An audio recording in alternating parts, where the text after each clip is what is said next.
Hey everybody, it is Habit Finder Power Session time. Welcome, excited to have everybody here. It is a beautiful Tuesday. The sun is shining.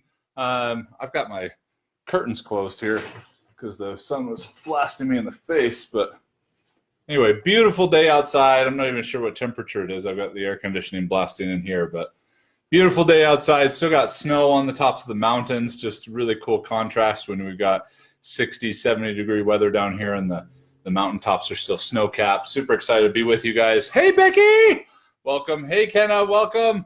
Awesome. So today we're going to be talking about some super fun stuff. We're going to be talking about some things I've been working through with several of my clients in the last little while that has seemed to make a tremendous impact on their day, their priorities, their effectiveness, and getting to the next level of their life that they want to get to in their business or in their relationship or whatever the case is. So super excited to go over that with you. For those of you who have never been a part of a power session before, have no idea what the Habit Finder is, highly recommend that you take it. It's a very simple profile that you complete in about 10 minutes. It's driven by axiological science, Cantor's transfinite calculus, and the concept of infinitudes. It's an incredible process that gives me, as a Habit Finder expert, about 6.4 quadrillion variables in the way that you think. Now, you don't need to remember any of that. Just remember it's what we've been studying for the last 19 years as a company. We wanted to be able to go as far upstream as you can get and focus on people's thinking, because the way you think impacts every facet of your life. I've really been harping this a lot lately because it's been really fun to see what's happening to people's businesses, to their energy, to their relationships, when they realize that your thoughts create your reality, and your reality is just that. It's your reality, not the reality. So when we dive into these things, we're not just diving into tactics or strategies. I love tactics and strategies as much as anyone. I love to teach them. But we want to understand the thought processes that are creating the way that we're hearing them, and more importantly, the way that we're applying them. Because if we're stuck in the bubble of our reality and just trying to make the most of that, it's always going to be limited based on what we could be creating if we surrendered our reality and became experts of everyone else's reality and really wanted to understand what other people were experiencing and how they were experiencing us, which is the highest level of leadership that there is. Now, in order to give you more opportunities to be better leaders, to grow more successful businesses, to get deeper relationships, to find greater levels of health and vitality, we're going to talk about a really hot topic when it comes to growth and development, and that is time management. If you couldn't tell when we started here, I had my little animation here of a clock. And we're going to talk about time management in terms of what you should do instead. Okay, we don't have all day. In fact, I don't have a full hour today. So we're going to be summing up this in about the next 25, 30 minutes to give you some hard-hitting, impactful things that you can take into your life and your business as much as possible when it comes to surrendering time management. Just like we want to surrender the fact that our reality is not the reality, because it's so often what gets us in trouble. Because when our reality gets perceived as the reality, then we end up forcing our expectations on other people, including ourselves. Some of the greatest frustration we experience in life comes from our own expectations, the limitations of what we could do, our own creativity, our own practical judgment, and common sense gets handicapped when we get tunnel visioned on our perceived reality versus wanting to understand the reality, which is really just a conglomerate of everyone else's reality. And so that's what we're going to want to focus on. And to help you do that better and better and better, what's going to be really important that you're able to show up more available. You're able to show up more driven, more focused. You're able to find more balance in your life. If you're able to be more effective and more clear with these things, the likelihood that you're going to have an opportunity to grab onto some of the more high-level principles, or deeper, depending on how you look at it, that we teach here, the better. So let's talk a little bit about how we do that, because most clients that come to us are having challenges in the area that they would call time management. Well, what is time management? Well, it's exactly what it sounds like. It's the management of time, but there's some major challenges with trying to manage time. One of those is that most of time is based on perception. Okay. I get there is actual, abilities to measure it. I can pull up my app here and I can go to the stopwatch and I can start accurately measuring time. But the way we manage it is we're managing our experience of time. So we're wasting a lot of energy trying to manage the way that we're experiencing time, meaning our perception of it. Meaning 30 minutes doing something we love goes like that. 30 minutes of doing something we can't stand seems to take all day. That, amongst a whole bunch of other variables, are one of the reasons why time management is such a waste of time, okay? Because we're going to have different perceptions of different ways to manage this. And on top of that, time is a very simple construct. It tick, tick, tick, tick, tick, tick. And when we're trying to apply that to much more important things in our lives, we end up limiting the impact. We end up limiting creativity and inspiration and connection. That doesn't mean time isn't important. Time can create great boundaries. I'm all for time boundaries. What I'm not for is time management, where we're trying to evaluate things in our life based on the amount of time that they should get. That's what most of us are doing in time management. We're trying to evaluate our priorities. We're trying to evaluate the things that matter most to us based on how much time they're getting. That's not a fair way to look at it, because then we get caught up in the limitations of how we might be perceiving that piece. Meaning, let's say I want to be a good parent, so I want to spend more time with my kids. Well, where's that coming from? Are we managing time there? Or are we managing what we feel like we're supposed to be doing to prove that we're a good parent? Because if that's what we're doing, we're going to bring that mess and that lack of clarity to trying to manage this perceivable, really interesting construct, and it's going to start working against us. You can go try and I'm going to go spend 3 hours with my kids, and I only usually spend an hour with them. Well, if those are 3 hours because you were supposed to spend with them, what is the likelihood that that's going to be quality time? Because that's what most of us are looking for. When we're trying to manage time, we're trying to improve the quality of our lives, but that's not how you do it. Managing time does not improve the quality of your life. Not naturally, not on its own, not how we typically approach that kind of development.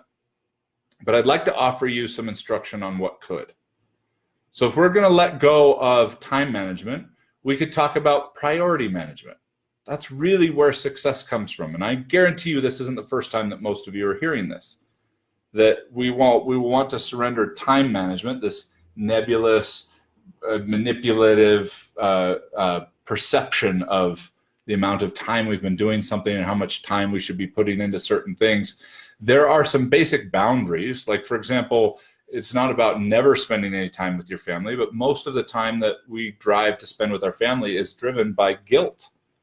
And so when it's driven by guilt because we're caught up into the mess and minutia of time management, we never get to address the core issues. We just continue to spend low quality time with our families, as an example.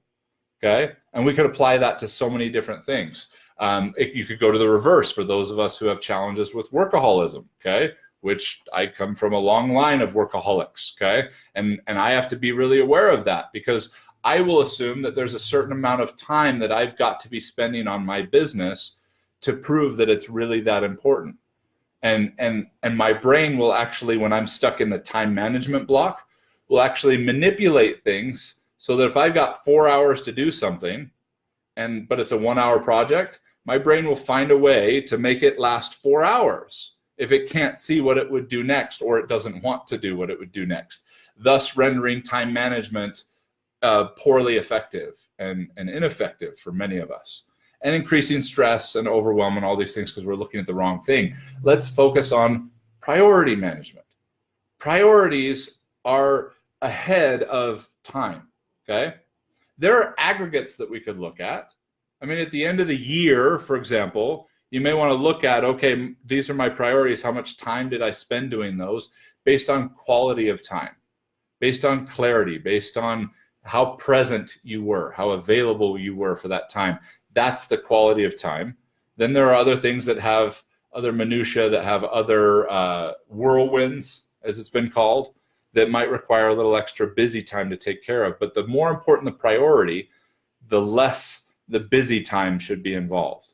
And it's very difficult to recognize the busy time when we're stuck in time management and when we're based on how we're perceiving our reality and what we think might be important, and not understanding the thoughts that are going on underneath that are really manipulating why we're doing things. Then we end up falling into obligation cycles. We end up becoming victims of fear and shame and needing to impress people and needing to pretend, and all these different anchors that can hold us back. So hopefully I've made my point. Time management, I'm not saying I'm anti-time management. I'm just saying that we're going to want to look at time differently. We're going to want to look at it more in a lag in terms of what we're measuring rather than a lead measure. It can still be involved. It can still be a guide to you in general, but let's break free of evaluating life simply on how much time we're spending doing certain things. Because whether it's your family, your spouse, your business, or your health, how much time you're spending doing something, focusing on that renders you incredibly vulnerable to spending a lot of poor quality time doing everything and rarely able to get to all of it. So we're going to surrender that, and we're going to build a new construct of priority management. Okay, so we're going to let go of time, and we're going to focus on priorities. Now, before you can even get into evaluating your priorities, your personal specific priorities, you can take all the time you want between now and our next power session and for the rest of your life figuring out what your priorities are. I'm not here to teach you what your personal priorities are, that your priorities are going to the gym. Well, that might be for you. Your priorities are putting a certain amount of time into your business. I would ask you to surrender that. We're going to surrender your priority is to move your business forward in a specific area. Those are all personal priorities. And maybe in a power session in the near future, we'll talk about identifying those effectively. But in order to be able to do that, we need a foundation for your priorities to be built on. We need an accurate and productive, something that is productive produces. So if you're not producing what you want, you're not being productive, period, end of story. If you felt productive, that didn't mean you were productive. I've felt really productive over the last couple of months. Well, have you produced what you really wanted? No, but I felt really productive. No, then you weren't productive. Sustaining what you have is rarely what any of us really want. And wanting something that you can't get, I mean, we want to be clear. Are you producing what you want? Because if you're not, then your personal priorities, you're not being productive. So I'm going to provide the foundation to finding your personal priorities. That if this is the mentality that you'll commit to every day, it'll make all the difference as you explore and experiment with what your priorities are. Get curious about where you're coming from and what matters to you most. And most people are going to have pretty similar general areas, whether it's family or God, and then, community and business and whatever, the gym, wherever it is, your priorities are going to be yours. And whatever you resonate with are what's going to allow you to be more present and pour the correct amount of energy into that. And so I'm going to provide the foundation. And the foundation involves 3 parts. There are 3 parts to building a foundation for effective priority management, so that you don't need to keep falling back on this simple, antiquated, and messy way of trying to get through life called time management. We're going to focus on much more simple terms to allow our mind to wrap its head around it and respond more effectively with greater clarity and less busy. All right? So these are the top 3 priorities for all of us in the foundation that we want to create to become clear and more effective with our personal priorities. These are the universal priorities. Number 1. The number 1 priority in your life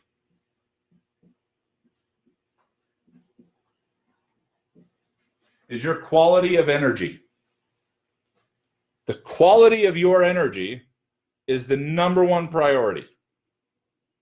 The quality of your energy. What do I mean? Well, I'm not talking about the level of your energy, okay? I've got these fantastic Zip Fizzes over here that have B12 and some other great, wonderful things, some caffeine, that if I need a little pick-me-up in the level of my energy, I can pour one of those with a lot of natural stuff in it that does that into my water bottle, and I can impact the level of my energy. That's not what I'm talking about.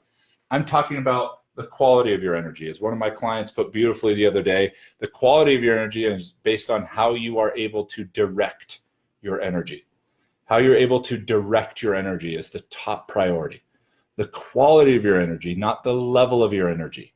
The quality of your energy in terms of how present you are.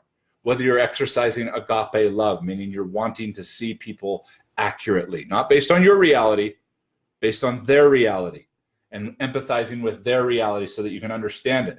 Not so you can make it okay. That's sometimes why we're resistant to doing that, but so that we can understand it, so that they can feel understood. All of these things, how present we are, how consistent we are, how disciplined we are, how much we're producing what we want, impacts the quality of our energy. Okay? The number one impact to the quality of your energy is your morning. That's the number one influence on the quality of your energy, is your morning. Not what woke you up in the middle of the night, not the kids that came in sick, not the night's sleep you didn't get, but your intentional morning. How did you start your day? And for some of you, starting your day, if you work night shifts, might not be the morning. But I mean the morning symbolically. Your morning is where you check in. You check in with the quality of your energy. Where is the quality of my energy and where do I want it to be? That is your top priority. This should be a conversation that you're having between you and a piece of paper, or a conversation even that you're having with yourself out loud. To be able to ask yourself, where is the quality of my energy? What am I focused on? What am I thinking about? And are those things contributing or detracting from the quality of my energy? Then you can move into, what's the quality of energy I'd like to bring to the rest of my day? This can be a very simple conversation in the morning and can make all the difference.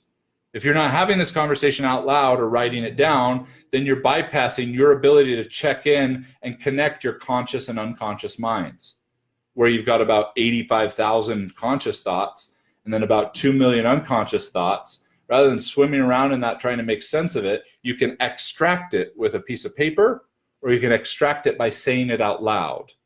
In front of a mirror can be really effective as well. That's a great mental interrupt to be able to connect the two between your conscious and unconscious minds. To check in the morning with the quality of your energy. And some of you are like, I don't even know what that would look like. Well, first of all, it involves getting up probably a little bit earlier than you are right now, because your day should not start with this. Okay? Your day should never start with this. That negatively impacts the quality of your energy. There are countless scientific studies, from the multitasking that it deploys, to the distraction that it creates, to even just the quantum energy of how much of our identity is tied into this little device, our phones. Okay? Don't start your day with that. Don't start your day with your kids if you can help it. No judgment if you have no way of avoiding that. But if waking up 15, 30, 45, 60 minutes earlier allows you to be with you, then do that. Check in with the quality of your energy in the morning and find what works for you. There's tons of resources out there. The Miracle Morning, Evan Pagan creates Wake Up Productive. You've got tons of books about morning routines and finding what works for you. It's super important that you don't look at any of these as that's what I have to do. I use elements and pieces of all of them. The quality of my morning goes pretty simple. I wake up in the morning and I drink a full glass of water. Okay? And then I check in with me. I do breathing. And then I go to the gym and I walk. I go for a walk. And then I work out. So I get my water. I get my breathing.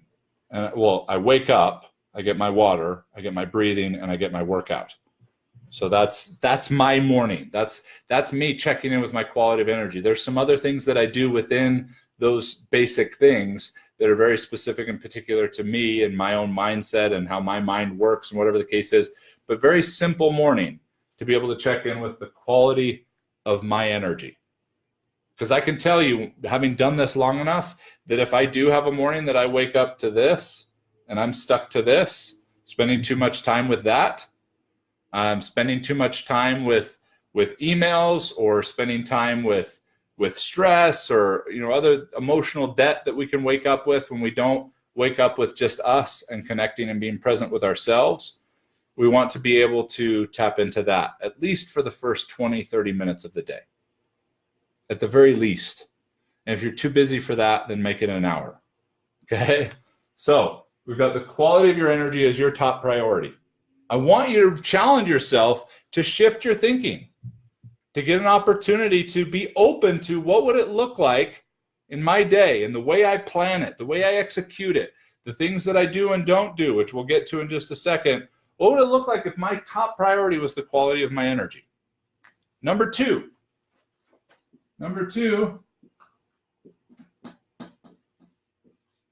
is what you don't do. The second priority in this foundation to allow you to actually successfully achieve your priorities in life and even get clearer about them. Number two is what you don't do.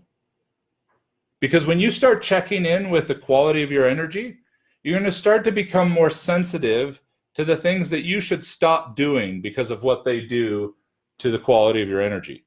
Here's some pretty universal ones. You're going to want to stop worrying. Okay? You're going to want to stop escaping. You're going to want to stop limiting. Like, I can't do that. I'm not that kind of person. That's just not my thing. That kind of stuff. The worrying, the escaping, the overwhelm. You're going to want to stop blaming. That's a big one.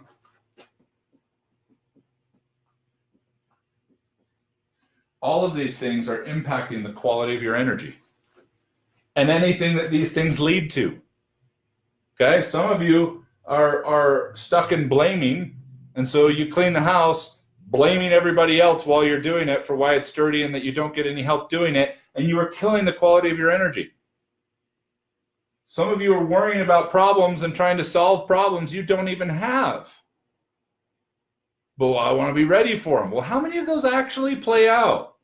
How many of those actually happen? The percentages are minuscule, but it's impacting the quality of your energy. So as you make this your top priority, this one will flow naturally.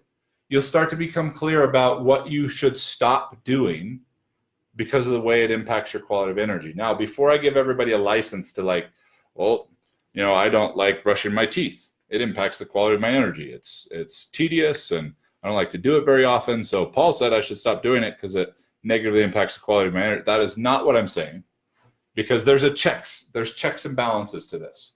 When you come across something, okay, that you should stop doing because of the way it's impacting your quality of your energy, the first thing you're going to consider as a solution is whether a perspective shift can do the job.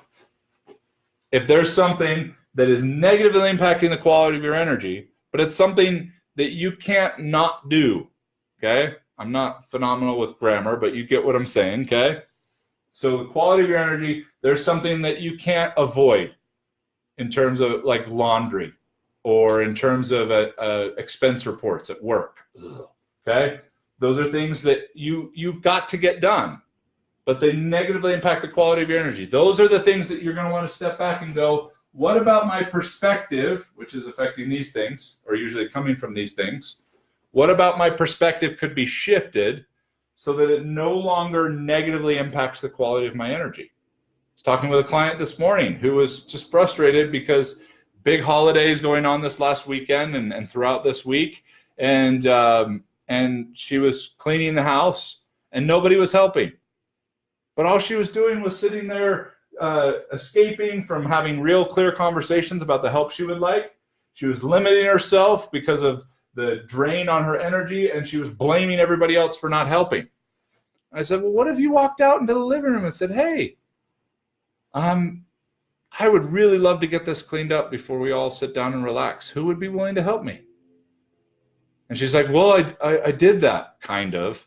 And the person responded with, well, come sit down and we'll do it later. And I knew we weren't going to do it later. Well, then that's what you say next.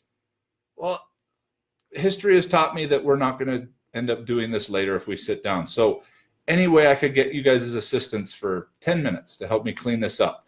a conversation that required a shift in perspective to be able to sustain the quality of her energy.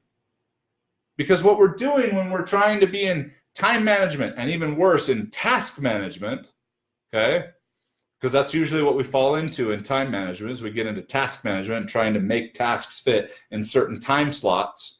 And that's very stressful and overwhelming to do. And often the higher quality tasks get limited, the lower quality tasks get expanded in terms of the impact it has on the quality of our energy. And we miss opportunities to have very simple conversations with people. A very simple shift in our perspective that can sustain the quality of our energy and recognize the things that we need to not do based on a perspective shift. And then there's the things that we don't do because they should be eliminated. Okay?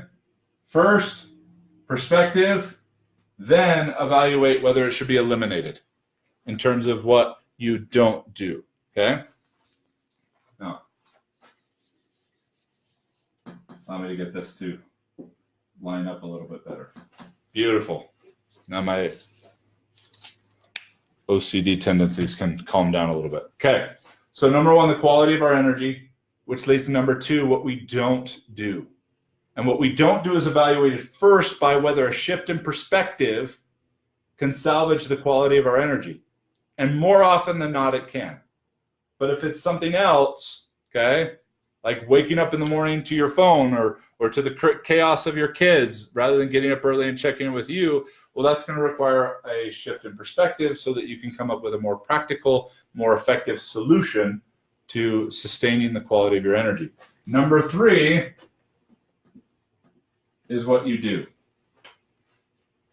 Number one is the quality of your energy. It will always be number one, which naturally leads to what you should stop doing, because a lot of you, and by a lot of you, I mean all of you, are trying to get to the next level of life, okay, in terms of focusing on what you need to do to get there. And it's killing the quality of your energy. But we're willing to do this because we assume once we get there, then we'll be able to rejuvenate the quality of our energy. We're willing to do this because we believe once we get there, then we will be able to rejuvenate the quality of our energy, and it doesn't work that way. Any deficits we create to get there, we will have to maintain to stay there. Just like if you have a home-based business and you've got to give everybody some money to be able to invest with you, you're going to have to keep giving them money and incentives, and unfortunately that price continues to go up to be able to sustain your business. And 100 other examples. The way you get there is always the method that you have to employ to stay there. You just might get more creative or more manipulative or other challenges in being able to pull that off. So let's not flip the reverse of this, because this is what most people are doing. We're zeroed in on what we should do, trying to stop doing the things we know we shouldn't be doing, and then trying to salvage the quality of our energy in the end. And when we go in this reverse order, we get exhausted and fatigued, and then we try and deploy optimism. Optimism becomes, even some of us use gratitude to somehow come in like a medic to revive and to keep alive the quality of our energy. 1, 2, to come on, quality of energy, live. I'm so grateful for this. Life is great, even though we feel like crap inside. How are you doing? I'm awesome, because I'm trying to speak it into existence, because I don't want to be negative, because we got zeroed in on what we should do, and then we got caught up and obsessed with what we needed to stop doing, and then we tried to salvage our quality of energy with a medic, with lidocaine, with all kinds of other drugs that we can use mentally to try and do this after the fact. Believing somehow that once we get there, we only have to do this for a short time. We only have to grit and bear what we have to do. We only have to stop doing these things for a short amount of time. Then we're going to get there and our quality of energy is going to be amazing. And it's so disappointing when we get there and it doesn't feel that way. I mean, think about it. Probably all of us have had some kind of experience with this in our life, where we were doing things we knew we couldn't sustain. And then when we got there, believing that when we got to this level or this level, then the quality of energy would go up tremendously. Oh, wait till I go to college and I get to pick the classes I want to take. Then the quality of energy about academics is going to go up. Nope. Okay. Might help a little bit with certain people depending on the schools they came from. But I mean, typically you're looking at an illusion and having this flipped upside down, which slides you right out the door into time management and task management, which is obligation and stress, overwhelm, and anxiety driven, where we end up blaming, pretending, trying to impress, feeling guilt and shame and fear.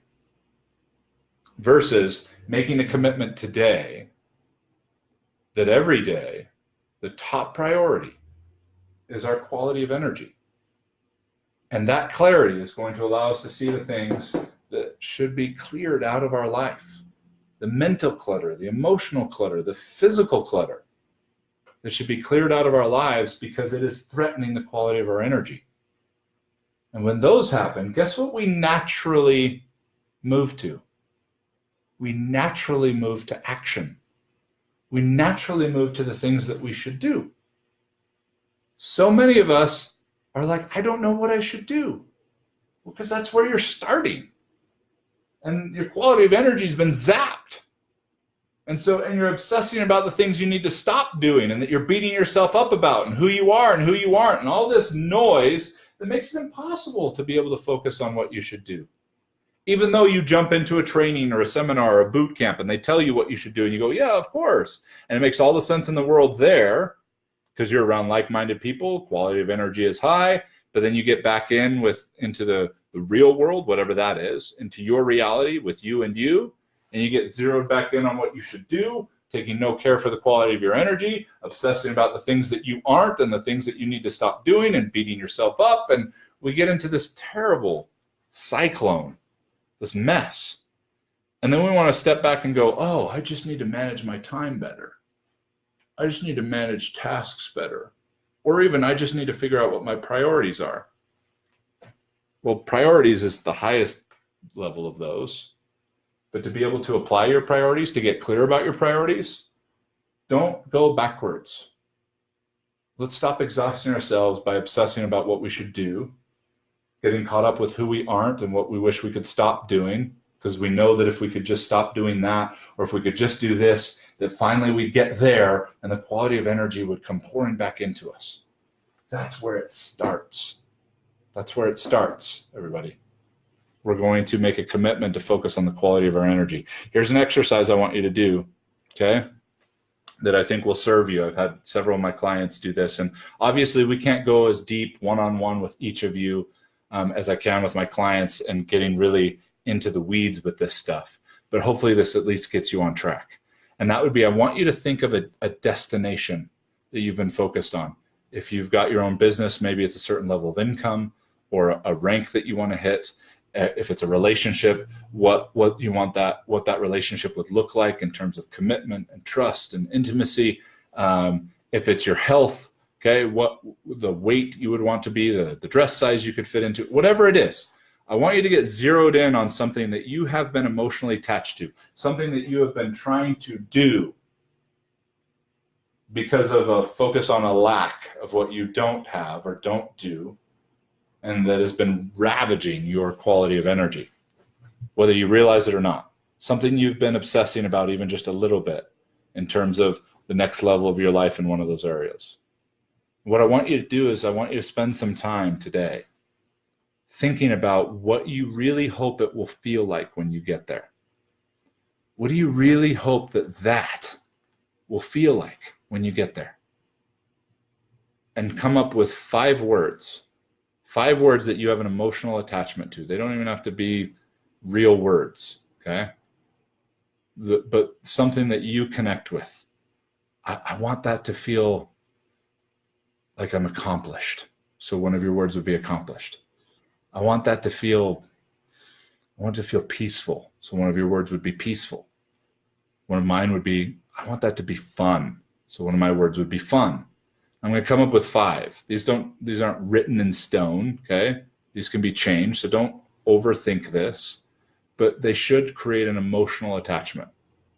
And I want you to write those 5 things down about what you hope that'll feel like when you get to that weight, that dress size, fit in those pants, look this way, or what your relationship will feel like, what it'll do for you, how all those things. Find those connections to those 5 words in your business, in your finances, how you want that to feel when you pay off your debt and you're debt free. How do you want that to feel? Let's not get zeroed in on being there. Let's get zeroed in on how it would feel to be there and what you've just done. If you do this effectively and you're really connected to it, you went deep enough, you just gave yourself the recipe for your quality of energy. Every morning you're going to wake up and look at that list and go, these are the 5 things that I'm committing to bring to the quality of my energy today. And then you're going to check in at the end of the day and go, how did I do? Did I feel accomplished today? Not did I do things that allowed me to feel accomplished?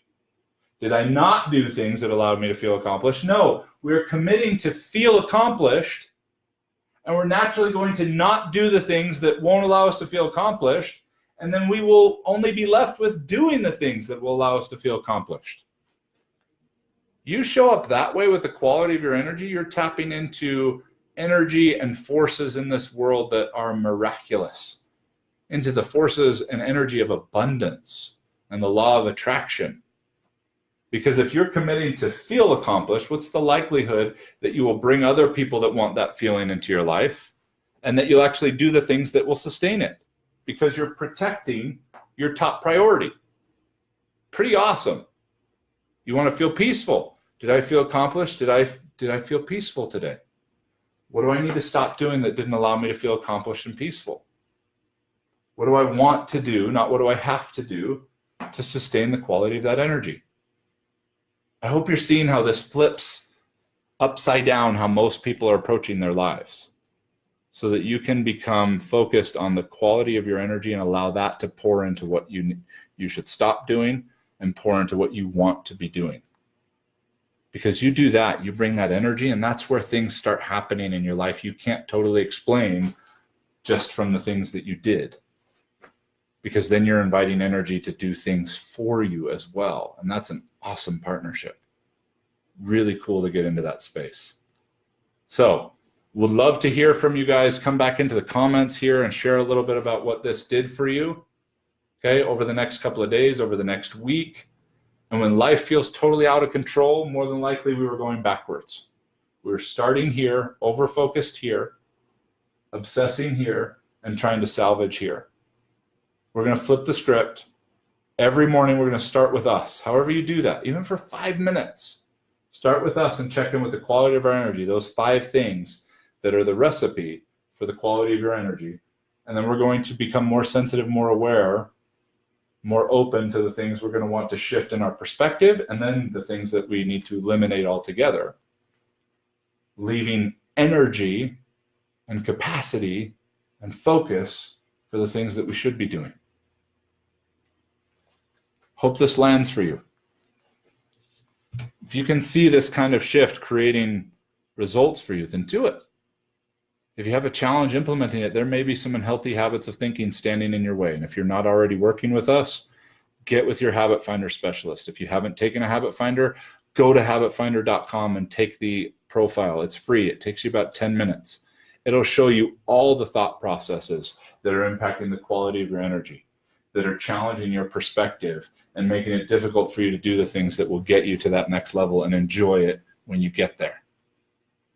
Look forward to getting to work with as many of you as possible, and thank you to those who are already working with us. It is an honor to be on this journey with you. Thanks so much for spending another Tuesday with me in a power session. We'll see you next week. Take care, everybody.